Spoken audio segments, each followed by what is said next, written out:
In today's video, I'm going to teach you how to create free animated logos, lower thirds, and banners in OBS Studio 2026 guide. We're setting up a simple free workflow that gives you a control panel inside OBS to trigger animated graphics, and a matching browser source that displays them on your stream or recording. You only need OBS Studio and a small animated lower third tool. Start by downloading the animated lower third tool. It typically comes as a compressed folder. Once it's on your computer, extract the files to a simple location. Keep the folder path clean, avoid special characters, emojis, or unusual punctuation in the folder names. A short path in your documents or on your main drive works great and helps OBS read the files reliably. Open OBS Studio and create a docked control panel so you can run your graphics without switching windows.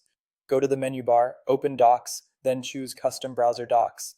In the dock name field, type lower thirds. In the URL field, paste the full local path to the file named controlpanel.html from the folder you just extracted. This tells OBS to load that local web page as a controllable panel. Click Apply. You'll see a new panel appear. Drag it by its header to snap it into your OBS layout, or leave it floating if you prefer. Position it where it won't block your preview since you'll use it frequently to trigger animations. Next, add the actual overlay that your viewers will see. In the sources dock for your current scene, click the plus icon and choose Browser. Name this source Animated Lower Third so it's easy to recognize later. Set the width to 1920 and height to 1080. These dimensions match a standard 1080p canvas. If your OBS canvas is different, you can match those dimensions instead, but 1920 by 1080 is a safe default for most setups. In the URL field, paste the full local path to the file named browsersource.html, which lives in the same folder as the control panel. Click OK to add it. Here's how it all ties together. The control panel dock is your remote. Use it to trigger your animated logos, lower thirds, and banners.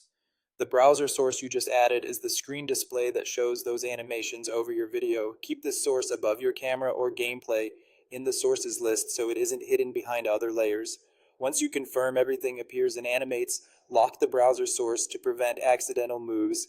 That's it. Your free animated branding stack is live inside OBS, ready for clean professional graphics at the click of a button.